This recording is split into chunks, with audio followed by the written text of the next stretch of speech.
Hello दोस्तों, तो हमने 3 मार्क्स का जो क्वेश्चन का सीरीज था उसको शुरू किया था। और मैंने वहाँ पर 4 क्वेश्चन बताया हुआ था, ठीक है ना। तो 4 क्वेश्चन जब मैंने बताया तो पांचवा वाला जो क्वेश्चन था उसको जब मैं बता रहा था तो मेरा क्या हुआ ना, वीडियो कट गया था, ठीक है। जिसके चलते मैं आपको बता नहीं पाया। तो जितना भी बाकी जो हमारा 12 क्वेश्चन का जो सीरीज था, ठीक है ना, 12 क्वेश्चन का सीरीज में से मैंने 4 करा दिया। बचा हमारे पास 8 क्वेश्चन, ठीक है ना। तो ये जो 8 क्वेश्चन है, ये 8 का 8 क्वेश्चन अभी मैं आपको करा दूंगा, ठीक है ना। तो इस वीडियो में बने रहिएगा। इससे पहले मैं आपको बता देता हूँ कि हमारा जो इंग्लिश का, ठीक है, इंग्लिश का जो है ना, मैंने क्या करा दिया है, ब्लूप्रिंट करा दिया है, ठीक है ना। ब्लूप्रिंट करा दिया है। अब ये ब्लूप्रिंट क्या होता है भाई? तो ब्लूप्रिंट ये होता है कि आपका जो 1 नंबर का यानी कि ऑब्जेक्टिव क्वेश्चन रहेगा वो कहाँ से रहेगा, 3 मार्क्स का जो क्वेश्चन रहेगा वो कहाँ से रहेगा, 5 मार्क्स का जो क्वेश्चन रहेगा वो कहाँ से और कितना नंबर का रहेगा, ठीक है।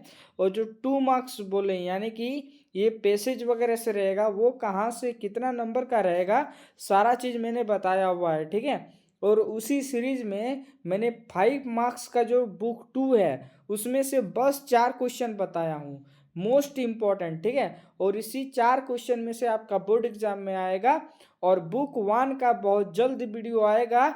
और अभी हम लोग ये 3 मार्क्स का हम लोग शुरू किए थे, तो ये 3 मार्क्स को अभी हम लोग कंप्लीट करेंगे, ठीक है ना। 4 क्वेश्चन बता दिए हैं और हमारा कितना क्वेश्चन बचा हुआ है, 8 क्वेश्चन, ठीक है ना। तो जो 8 क्वेश्चन का सीरीज था उसको हम लोग शुरू करते हैं, ठीक है।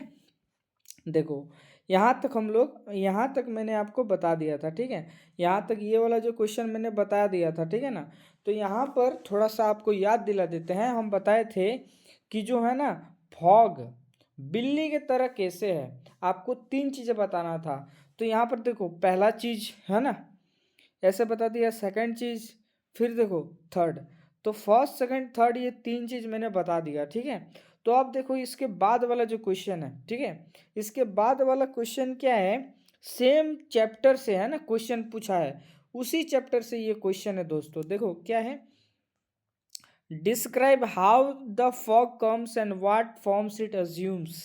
आपको डिस्क्राइब करना है। क्या डिस्क्राइब कर रहे हैं कि जो फॉग है ना, फॉग यानी कि कोहरा, वो कैसे आता है और कौन सा फॉर्म ले लेता है। तो आपको कुछ नहीं करना है, देखो कुछ भी नहीं, ठीक है। इससे पहले हम लोग क्या किए थे, ये वाला क्वेश्चन में यहाँ पर फर्स्ट सेकंड थर्ड करके लिखे थे ना, सेम चीज आपको यही है ना, ये जो 4 नंबर वाला जो क्वेश्चन है, सेम चीज आपको वहां पे लिखना है।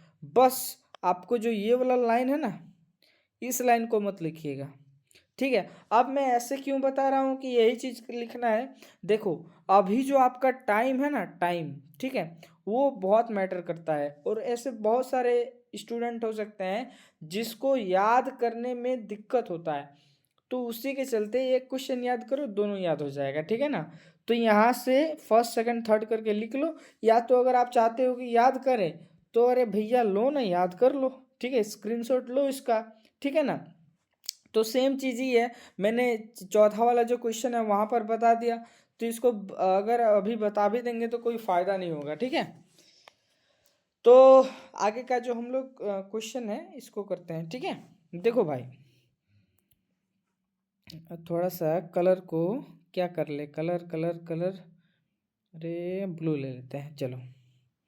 देखो क्वेश्चन क्या है, what does the girl yearn for, है ना।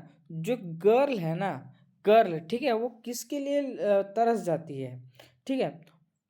What does this poem tell you about Amanda, ठीक है ना। अमांडा ही इस, ये जो लड़की का बात हो रहा है ना, वो अमांडा है, ठीक है ना।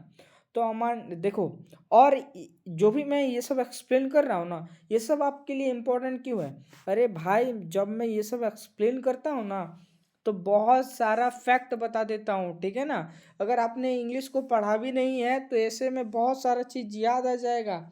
यहीं से नहीं, आपको ऑब्जेक्टिव जब बनाओगे ना तो वहाँ पे भी फायदा होगा भाई, है ना। ऐसे तो क्वेश्चन का आंसर आपको पता होगा या तो यहाँ वहाँ मिल ही जाएगा, ठीक है ना। आजकल बहुत सारा एआई आ गया है, लेकिन साथ साथ मैं बहुत सारा चीज़ बताता हूँ, वो सब चीज़ भी आपका ऑब्जेक्टिव के लिए इम्पोर्टेंट है, तो कुछ भी मिस नहीं करना है, ठीक है ना। अरे इंस्टाग्राम चलाने से बढ़िया भाई यहाँ पे मैं पढ़ा रहा हूँ, वो सब चीज़ सुन लो, ठीक है। चलो, तो क्या बोला कि ये जो लड़की है अमांडा, वो बेचारे किसके लिए तरस जाती है। What does this poem tell you about Amanda. ये जो कविता है ये अमांडा के बारे में आपको क्या बताता है, ठीक है ना। तो चलो हम लोग देखते हैं। देखो, Amanda Jens for freedom. Amanda जो है ना आज़ादी के लिए तरस जाती है। अब आज़ादी क्यों? देखो, अमांडा जो लड़की है ना, अमांडा लड़की है, तो इसकी जो माँ है, ठीक है ना, मदर, इसकी माँ अमांडा पे बहुत ज़्यादा मतलब क्या बोलते हैं कंट्रोल रखती है कि ये करना है, वो नहीं करना है, वो नहीं करना है, समझ गए ना। आमतौर पर सबके बच्चे मतलब माता पिता ऐसे करते ही हैं, लेकिन इसकी जो माँ है थोड़ा ज़्यादा करती है, ठीक है ना।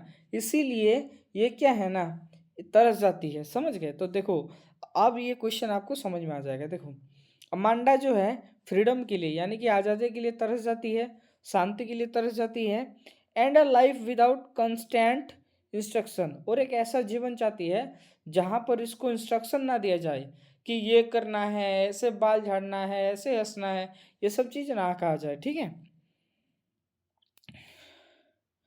सी wishes to live alone like a mermaid in the sea, है ना, और एन ऑर्फन रोमिंग फ्रीली।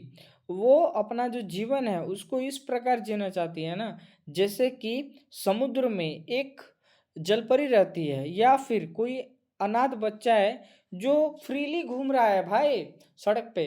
देखो दोस्तों, अब ये छोटी बच्ची है ना, छोटी बच्ची का दिमाग कितना होगा, है कि नहीं। ऐसा सबके साथ नहीं होता है, लेकिन सोचो मम्मी पापा सिर्फ हमारे लिए ही काम करते हैं, ठीक है ना। तो देखो, थोड़ा सा सबको दिक्कत होता है ना, लेकिन जैसे जैसे आप आगे जीवन में आगे बढ़ते जाओगे तो आपको मम्मी पापा समझ में आने लगेंगे, ठीक है ना।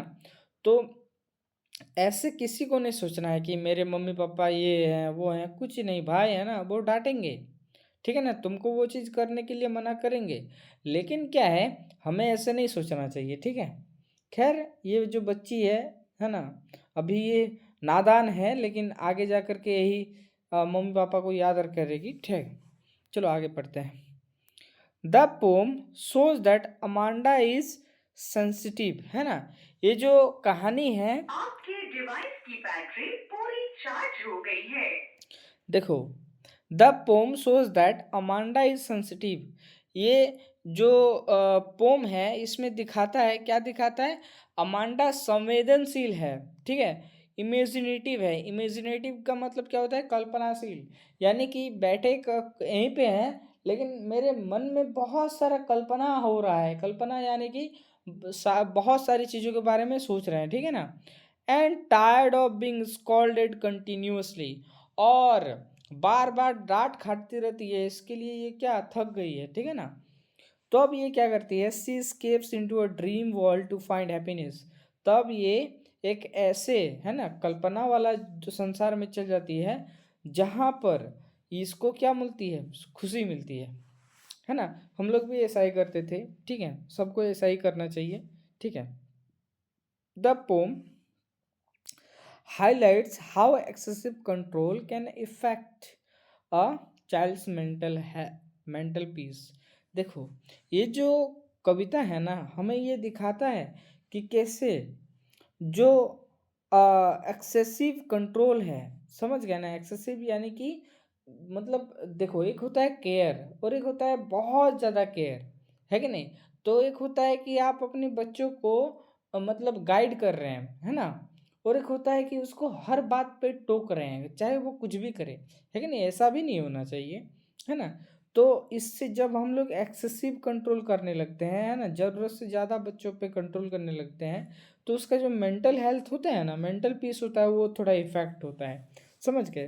तो ये था हमारा क्वेश्चन का आंसर, ठीक है। साथ ही साथ मैंने आपको बहुत सारा चीज़ें बताने का कोशिश किया, प्रयास किया, और अगर आपको और भी चीज़ें जानना हो तो आप हमें बोल सकते हैं, ठीक है। अब देखो, is Amanda an orphan, why does she से सो। क्या अमांडा एक अनाथ बच्ची है, और अगर है तो उसने ऐसा क्यों कहा। ठीक है, देखो यहाँ पर आपको ध्यान देना है। ये जो अभी हम सिक्स नंबर का आंसर बताएं, ठीक है ना, और अभी ये जो 7 नंबर का है, ठीक है, 6 नंबर 7 नंबर आपको देखो मैं अभी एक बार एक्सप्लेन कर लेता हूँ, फिर आपको बता दूंगा कि क्या क्या करना है क्या क्या नहीं करना है। ठीक है, देखो नो, ठीक है, इसका आंसर देखो अभी ये बताया कि नहीं, ये सॉरी पता नहीं, भूल गया मैं, फिर से बता देता हूँ। Is Amanda an orphan, why does she see so, है ना।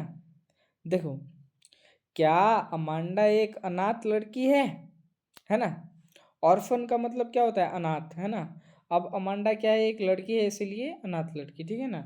व्हाई डज शी से सो, है ना, क्यों ऐसा ये जो बोलती है कि अगर बोलती है कि अनाथ होते या तो कुछ भी ऐसा, तो ये ऐसा क्यों बोलती है। ठीक है, तो देखो यहाँ पर क्या होगा, ध्यान से समझना आप लोग।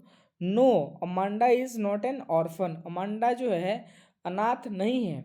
सी सेज सो, ये ऐसा बोलती है क्योंकि, है ना, she feels lonely and disturbed by constant instruction from her mother. ये जो है ना अकेला फील करती है और ये डिस्टर्ब हो जाती है, क्यों, इसकी जो माँ है ना, माँ इसको बार बार, है ना, बार बार इंस्ट्रक्शन देते रहती है कि ये करो वो करो, है ना।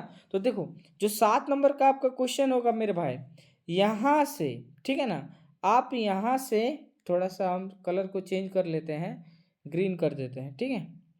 आप यहाँ से, ठीक है, यहाँ तक लिख लेना, ठीक है, यहाँ से यहाँ तक। उसके बाद पहले, इससे पहले जो आप 6 नंबर में याद किए हो ना, उसी को चिपका देना, ठीक है। अब मैं ऐसा क्यों बता रहा हूँ कि सर आप ऐसा क्यों बता रहे हैं, देखो मुझे आपका समय बचाना है, ठीक है, इसीलिए मैं बता रहा हूँ। बाकी अगर आप चाहो कि मैं सर याद करना चाहूँगा तो भाई आप कर लो ना, मैंने रोका नहीं है, ठीक है ना। बाकी वही सब चीज़ें हैं जो मैंने अभी समझाया, ठीक है ना, आप कर लो, ठीक है। चलो हम लोग आगे बढ़ते हैं, और किसी को कुछ डाउट होगा तो बेझिझक आप पूछ सकते हैं, ठीक है। देखो where did the boy lose his ball, जो लड़का है अपना जो बॉल है वो कहाँ खोता है। What is the effect of the loss of his mind. अब ये जो बच्चा है ये अपना बॉल को खोता है ना, बॉल को खोता है तो इससे इसके दिमाग में क्या असर पड़ता है ना। तो चलते हैं हम लोग आगे पढ़ते हैं। The boy lost his ball while playing near the harbour, जब बंदरगाह के पास लड़का खेल रहा होता है, ठीक है ना, बच्चा खेलता था, तब इसका जो बॉल है वो खो जाता है। It rolled down and fail into the water, ये लुढ़कते लुढ़कते पानी में क्या होता है, गिर जाता है। Never to be found again, और वो जो बॉल खोता है, इसका गेंद खोता है, इसको फिर से मिलता नहीं है। The loss deeply affects his mind because it teaches him about loss and responsibility for the first time. ये जो है ना बॉल खोया इसका, है ना, इससे इसका दिमाग में गहरा असर पड़ जाता है, और इसलिए, है ना, ये जो सॉरी, हाँ, क्योंकि ये जो है ना, ये जो बॉल खोया, इससे इसको जीवन में पहली बार, है ना, फर्स्ट टाइम, ठीक है ना, इसको हानि का, लॉस यानी कि हानि, कुछ खोने का, समझ गए ना, कुछ खोने का, और जिम्मेदारी का एहसास होता है ना, समझ गए ना। He realises that some things once lost can not be recovered, और इसको ये एहसास होता है कि चीज़ें जब एक बार खो जाती है ना तो फिर वो वापस नहीं मिलती है, ठीक है। This moment helps him grow emotionally and understand the harsh reality of life, और ये जो पल है ना, ये जो पल है, इसको, है ना, अपने भीतर में, है ना, इमोशनली, इसको हम लोग बोल सकते हैं भावनात्मक रूप से परिपक्व होने में, है ना, और जीवन का जो कठोर सच्चाई है उसको समझने में इस बच्चे को क्या करता है, मदद करता है, ठीक है। तो ये भी हो गया हमारा। अब इसके बाद हम लोग आते हैं 9 नंबर वाला क्वेश्चन में, ठीक है। Where did Belinda live, Belinda कहाँ रहती है, who else live with her, Belinda कहाँ रहती है और इसके साथ कौन कौन रहते हैं। ठीक है, देखो मेरे भाई, अब बेलिंडा के बारे में जानते हैं। बेलिंडा एक लड़की है ना, बेलिंडा क्या है, एक लड़की है। और बेलिंडा है ना, कुछ सॉरी इससे पहले थोड़ा बता देते हैं, ये पोम है, ठीक है ना, कविता है, समझ गए, पोम। ठीक है, बेलिंडा एक लड़की है जो कि चूहा पालती है, बिल्ली पालती है, कुत्ता पालती है। ठीक है, चूहा, बिल्ली, कुत्ता और एक ड्रैगन। ठीक है, चार चीज़ें ये क्या करती है, चार चीज़ें पालती है। ठीक है, चार चीज़ें पालती है। अब देखो बेलिंडा, एक और एक बात, बेलिंडा चार चीज़ें, चूहा, कुत्ता, बिल्ली पालती है और एक ड्रैगन पालती है। ठीक है ना, तो ये लोग बहादुर होते हैं तीनों, चूहा, कुत्ता, बिल्ली, बहादुर होते हैं। लेकिन ये जो क्या है, ड्रैगन, ठीक है ना, जिसको हम लोग वहाँ पे डायनासोर जैसा रहता है ना, चाइना का अगर आप मूवीज़ वगैरह देखते हो तो वहाँ पे दिखाता है ड्रैगन वगैरह। ठीक है ना, तो ये डरपोक होता है, बाकी ये सब बहुत साहसी होते हैं। ठीक है ना, तो इसी के बारे में है कहानी। ठीक है ना, चलो, बेलिंडा एक सफ़ेद घर में रहती है, इसकी इतना है ना, तो इतना अगर जान जाओगे ना तो आपका ऑब्जेक्टिव भी बन जाएगा बहुत सारा। Belinda lived in a little white house, Belinda एक छोटे से सफ़ेद घर में रहती है। She lived with her pets, ये अपने पालतू पशुओं के साथ रहती है। इंक द कैट, है ना, इंक जिसका नाम बिल्ली है। ब्लिंक द माउस, ठीक है, ठीक है ना, देखो, Ink the cat, Blink the mouse. अब देखो मैं जब बच्चों को पढ़ा रहा था तो मैं इसको कैसे याद दिला दिया, देखो इंक है ना, इंक ज़्यादातर काला, है ना, काला होता है, एक काला कलर का इंक। ठीक है ना, अब देखो काली बिल्ली, है ना, काली बिल्ली रास्ता काटती है तो इंक काला, तो काला कौन होगा, बिल्ली होगा, है ना। अब बिल्ली, है ना, बिल्ली, देखो ब्लिंक, देखो बिल्ली, बिल्ली ब्लिंक, बिल्ली जो है किसको खाती है, चूहा को, तो ब्लिंक चूहा, है ना, तो ब्लिंक चूहा ऐसा करके याद कर सकते हो। इंक, है ना, इसका क्या नाम है, पहला इंक, है ना, कैट का नाम है, ब्लिंक चूहे का नाम है, मस्टर्ड किसका नाम है, कुत्ते का नाम है। ठीक है, and a dragon named custard. ठीक है, अब देखो, और एक पेट है इसका, ये कौन है, डॉग है। ठीक है, डॉग का क्या नाम है, मस्टर्ड है। और एक इसका नाम है ड्रैगन। ठीक है ना, ड्रैगन, और एक इसका क्या है, पेट है, और इसका नाम कस्टर्ड है, समझ गए। तो देखो चार ये अपना पालतू पशु रखी है, पहले बिल्ली, फिर चूहा, फिर कुत्ता, फिर ड्रैगन, चार चीजें हैं। ठीक है ना, देखो इंक, ब्लिंक, मस्टर्ड, कस्टर्ड, समझ गए। ये इतना हो सकता है कि आपको समझ में आ गया होगा। अब आगे आते हैं। Belinda loved her PAT very much and took care of them, Belinda अपने पैट से, पालतू पशुओं से मतलब प्यार करती है और इनको इनका ध्यान बहुत अच्छे से रखती है। ठीक है, all of them lived peacefully together, और सभी लोग एक साथ शांति से रहते हैं। Each PAT had a different nature, और जितना भी पैट है ना, ये जैसे इसका बात, इसका बात, इसका बात, इसका बात, चारों पेट का अपना अलग अलग क्या है, अलग अलग नेचर है, अलग अलग स्वभाव है। एंड कस्टर्ड, दो ड्रैगन, और अगर बात करें कस्टर्ड का, हालांकि एक ड्रैगन है, why the most timid among them, और सबसे डरपोक क्या था, ड्रैगन था, समझ गए। चलो अब इसके बाद हम लोग आगे पढ़ते हैं। देखो, how did the dragon look in appearance, जो ड्रैगन है ना, जिसका अभी हम लोग बात किए, ठीक है ना, वो दिखने में कैसा था। ठीक है, उसका अब और देखो, ये दो क्वेश्चन में से एक क्वेश्चन फिक्स आएगा बाबू। ठीक है ना, देखो बाबू, the dragon custard looked frightening in appearance, देखो जो ड्रैगन कस्टर्ड था, ड्रैगन का नाम क्या था, कस्टर्ड, ठीक है ना, वो देखने में बहुत क्या था, डरावना लग रहा था। ठीक है, देखने में, लेकिन स्वभाव में नहीं था। He had big sharp teeth, है ना, बड़ा बड़ा एकदम नुकीला दांत था। स्पाइक्स ऑन हिज बॉडी, उसके बॉडी में कांटे थे, and scales on his skin, और उसका जो स्किन था उसमें स्केल था। समझ गए ना? जैसे आप देखोगे एक पैटर्न, है ना, आप देखना, गूगल में जाके सर्च करना, है ना। मैं ही लगा लेता, लेकिन एडिट वगैरह करने का समय नहीं मिलता है, और अगर एडिट करेंगे तो आप लोग का वीडियो में लेट हो जाएगा, ठीक है। आप लोग देख लेना, है ना, ड्रैगन का, रेड ड्रैगन सर्च करना आएगा, वहाँ पर आपको स्केल दिखेगा। Smoke came out of his nose, और जो है ना उसका नाक से धुआं निकलता है, and fire flames from his mouth, और उसका जो मुंह है वहाँ से आग निकलता है। डिस्पाइट हिज टेरिफाइंग लुक, इसके डरावने लुक के बावजूद भी, he was actually very timid and cried for safety. ये ना इसके बावजूद भी ये बहुत क्या होता है, टिमिड होता है, डरपोक होता है, और हमेशा सेफ्टी के लिए यानी कि सुरक्षा के लिए रोते रहता है। ये बोलता है ना कि हमको एक मतलब सुरक्षित पिंजरे में लेके चलो, सुरक्षित पिंजरे में लेके चलो, मतलब बहुत रोता है ना। His appearance constructed sharply with his fearful nature, है ना, और इसका जो लुक है ना, और इसका जो स्वभाव है, दोनों अलग अलग है। Which made the poem humorous and interesting. और देखो, हालांकि देखने में बहुत ज़्यादा डरावना है, लेकिन ऐसा होता नहीं है, ठीक है ना। डरावना दिख रहा है लेकिन बेचारा बहुत डरपोक है।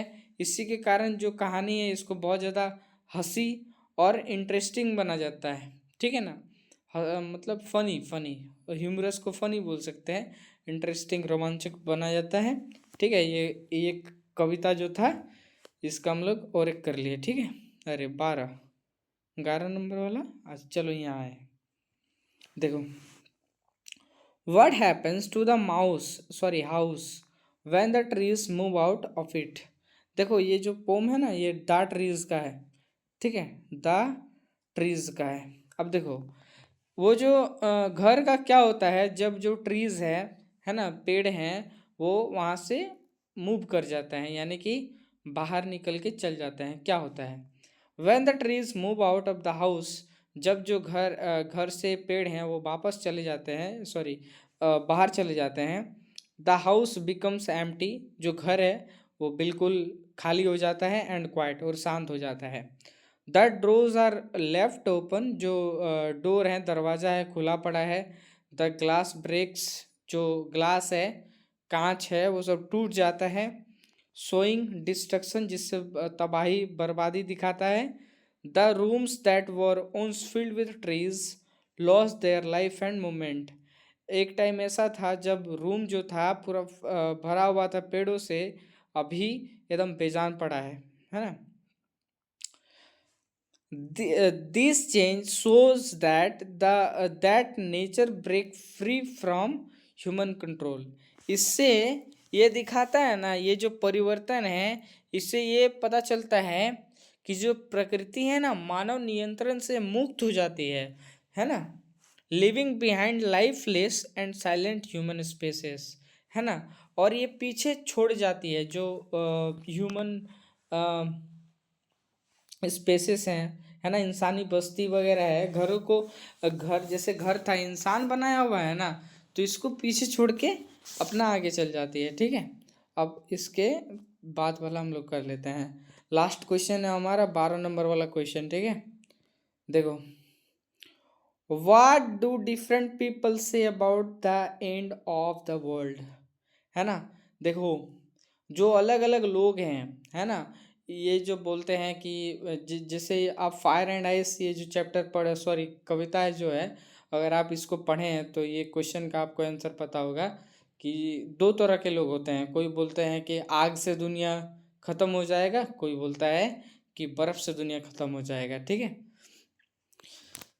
तो देखते हैं, है ना, वही आपको बोल रहा है कि डिफरेंट पीपल जो हैं, दुनिया का जो अंत होगा वो अलग अलग तरीके से होगा, तो वो क्या है ना। और देखो, ये क्वेश्चन पता है VVI है, हमको लग रहा है यही क्वेश्चन आएगा, ठीक है। फायर एंड आइस से आएगा या तो डस्ट ऑफ स्नो, कंफर्म एक क्वेश्चन आना ही आना है, ठीक है। लेकिन इस बार जो है इससे आएगा, ठीक है। चलो अब देखो, different people have different opinion about the end of the world. अलग अलग लोगों का है ना, अलग अलग मत है दुनिया का जो अंत होगा इसके इस पर। Some believe it will end in fire. कुछ कुछ लोग मानते हैं कि ये दुनिया किस में ख़त्म हो जाएगी, आग में ख़त्म हो जाएगी। Symbolising desire, grid and hatred. और आग जो है ये किसको दर्शाता है, डिज़ायर, है ना। अरे भाई मतलब इंसान का जो चाहत है ना ये कभी ख़त्म ही नहीं हो रहा है। और ग्रीड, ग्रीड मतलब लालच, है कि नहीं। और हेट्रेड, नफरत से भरी इस महफिल में, है ना। भाई ऐसे ही लग रहा है ना। देखो आप मतलब अगर कवि का अगर रिदम आप पकड़ोगे ना तो बहुत डीप डीप घुस जाओगे, है ना। हमको भी लगता है भाई ऐसे ही दुनिया ख़त्म हो जाएगी, ठीक है। और बाकी जो दूसरे साइड के लोग हैं ये भी थोड़ा देख लें। Other believe it will end in ice.